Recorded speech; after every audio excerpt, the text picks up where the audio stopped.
Good evening, First Ladies. Welcome to yet another episode of the Quintessential First Lady. I remain your host, Pastor Mercy Peters.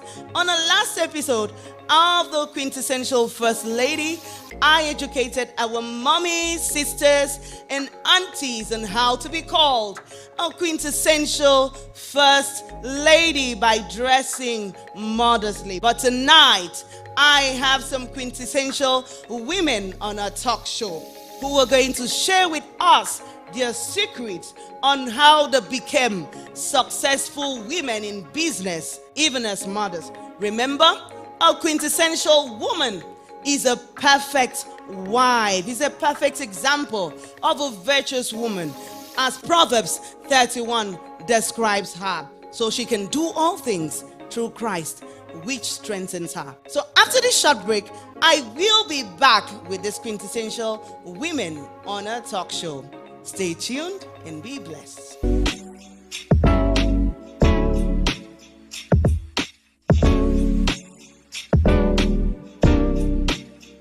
Welcome back.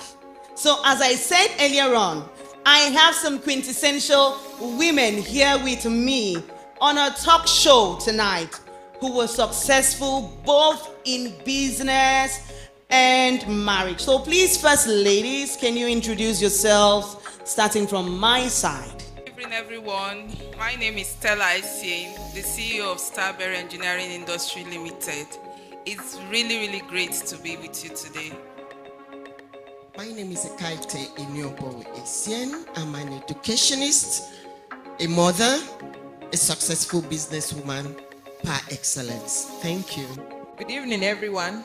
My name is Inemesi Mitchell Nkeruwem, the CEO of Nemsi Enterprise, a mother, an entrepreneur. I'm happy to be here today.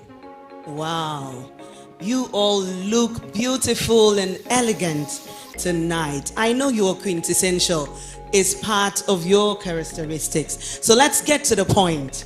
I have some questions I'm asking you all tonight on this talk show. So question number one goes to First Lady Stella and First Lady Kaite. So what inspired, that is, what motivated you, what really made you or propelled you to becoming a successful businesswoman? I just want to know. Okay, thank you very much. What really inspired me to become a quintessential businesswoman was the need for change. Fortunately enough, I grew up in I am from a very well-educated family. Wow. Everybody in my family, if you are not a prof in my family, you have not started going to school. So earlier from growing up, I saw my uncles working for great companies. They were overseas, they were all over the world making impacts. But the fact about it is that at a certain stage in their life, they get retired. Wow. And they end up in the village tapping palm wine and telling you stories of how they sat with the king and drank tea together. Hey. And I was like, God, what is really the matter? And a lot of people were saying that it is like our language used to say, it's Nkpofok. You are from Woodwan, it is witches and wizards that is drawing all the prof back to the village. So I digged into it. I wanted to know why. I knew I wanted change. I knew I wanted to be different. I wanted to make an impact, and I wanted to break that barrier. So that was why I said, oh, come on, all these people went to school. Yeah, we all went to school. We all have back all our degrees and everything. But I want to create something of my own. I want to create an impact. The Bible says in the book of Proverbs chapter 31 verse 25b, it says the virtuous woman is elegant and she looks into the future with a smile. Wow. That she's not afraid of the future. I don't want to live being scared of, oh, how will my future look like? How will my children? I want to leave a legacy for my children. So that's what prompted me to face and move into the business world. Wow. So you wanted to change the face of your family. Yeah. That is really, really nice. So, First Lady Ekaite, what inspired you? What motivated you? What made you to go into business? Like, becoming a quintessential business woman. Thank you. Deciding to start a business of my own was a great leap forward for me, because a lot of people finish school and they go looking or searching for jobs, but I didn't want that to happen to me. So I decided on my own to open an establishment which I'm running till date. So the first thing there was seeking employment and not getting satisfaction. So if you are not satisfied about something, do you still continue? So I had to stop and then set up my own. And then, secondly, at the beginning when I started my business, I was surrounded with family members who were always there to advise me on what to do, how to go about it, and all that. But later on in life and in my business, I now saw that there were other people who gave me useful advice, better than that of my family members. Wow. So I followed suit. And especially for those people that gave me spiritual backing in my business, I don't toy around with them. So they gave me the spiritual backing with clarity, with power, and with grace. So I had to go with them. Secondly, I also had to read some magazines, newspapers, and some stories. For somebody to be successful, most of them are found on the media platform. Wow. So I went reading about them, knew their challenges, how did they overcome their challenges. Wow. So I took upon myself to study them, follow them passionately, and at the end of it, I was able to discover the secret behind their success. And I had to follow suit because I too wanted to be successful in my business. And another thing that inspired me was the passion I have for my job.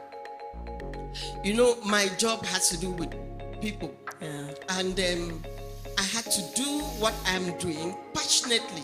I followed everything I'm doing step by step and passionately. And at the end of it, the desire, that burning flame came alive. Wow. And I said, yes, this is what I want to do. And I started doing it. And today, I'm proud to say that I'm not just getting inspired by just anybody, but I know the kind of people that come around me and inspire me. Wow. And besides that, I also started networking, meet people that know it, talk to them, Wow. get information, get ideas, and they were there to give and support me on whatever I wanted. So it was not just to start the business. Who is your mentor?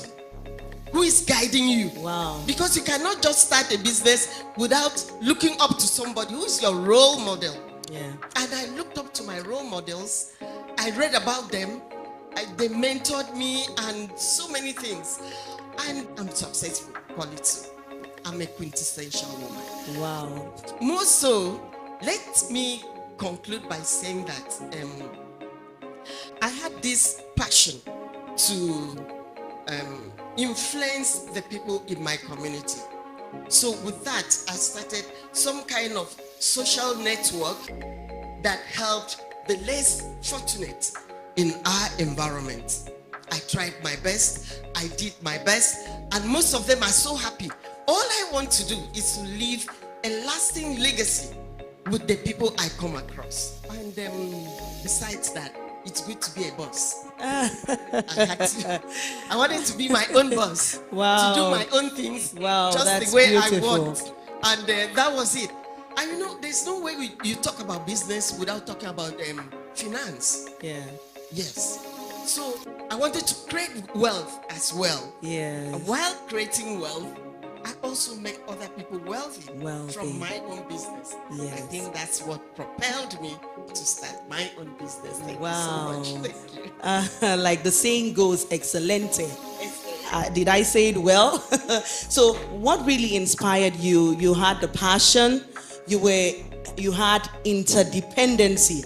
Let me put it like that. You were dependent on other people's knowledge, and you were also dependent. Right. So you acquired knowledge.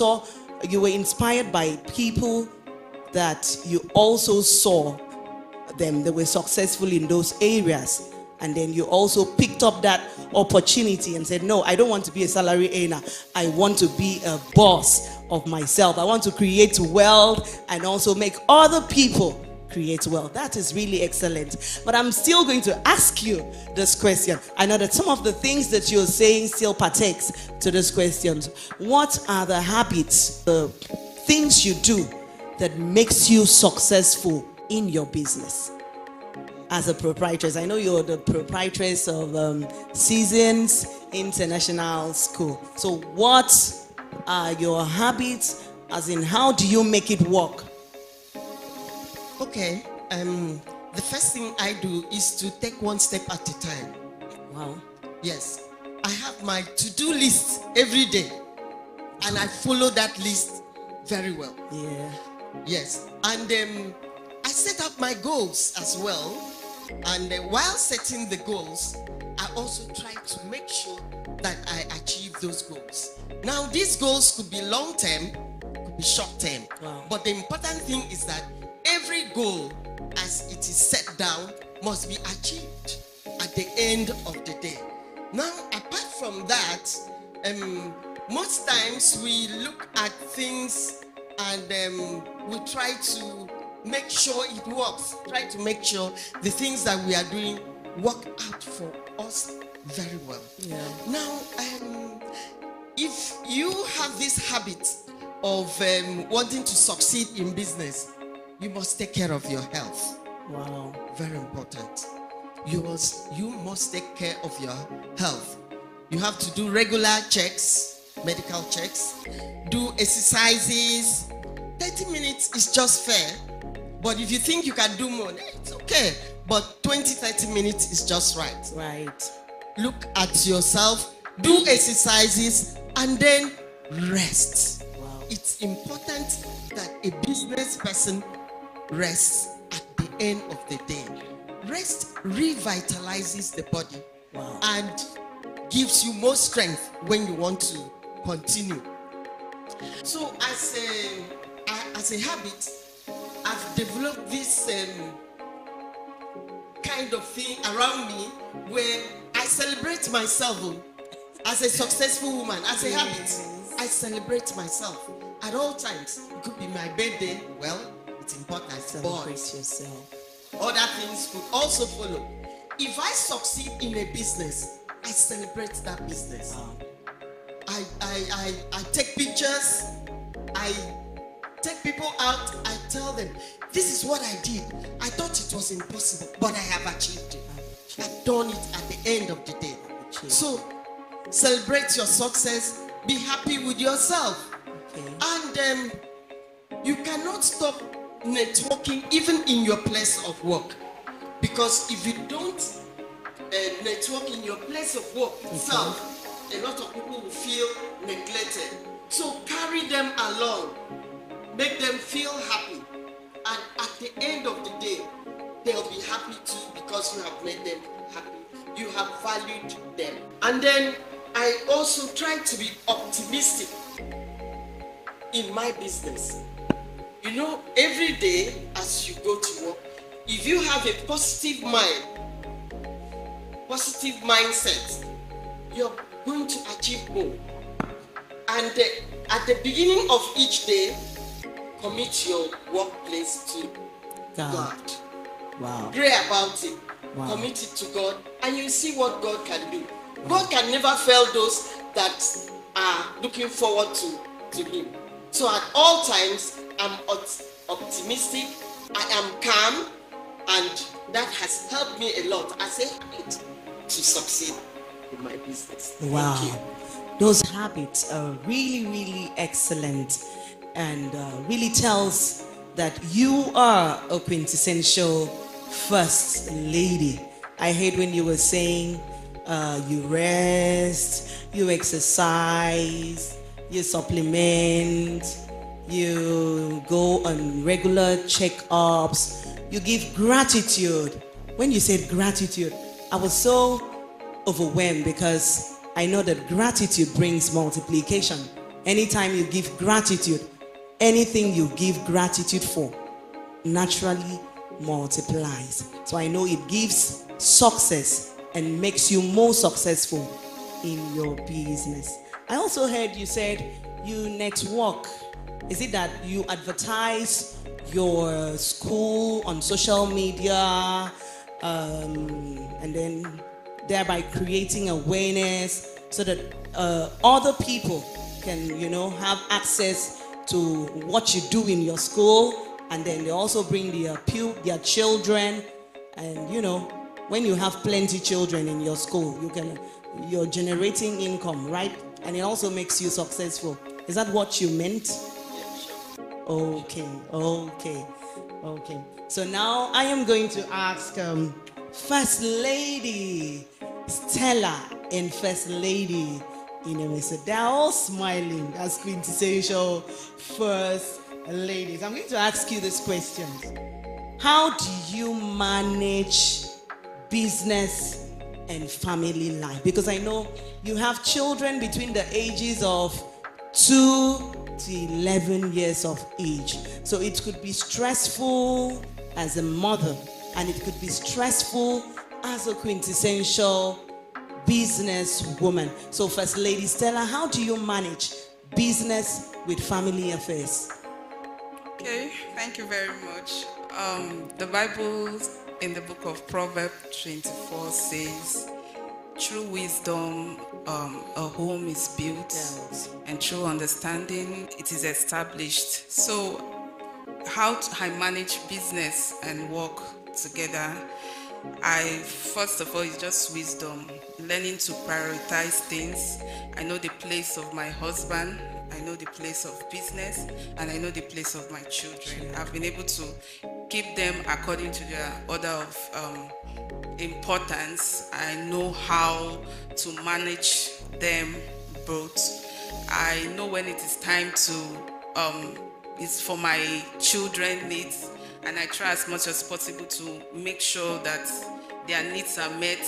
I bring people around them, I keep them, since I'm a very, very busy person. Wow. So my business is my business. 4 a.m. in the morning, from 4 to 10 in the morning is for your business. Then maybe in the afternoon, my husband's business. Then in the evening, in the night, then we'll now go to the other room. I know how to keep everything in their place, and I don't mix business. I don't take business home.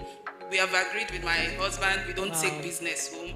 His business, my business, we finish it, and once we reach home, it's time for family.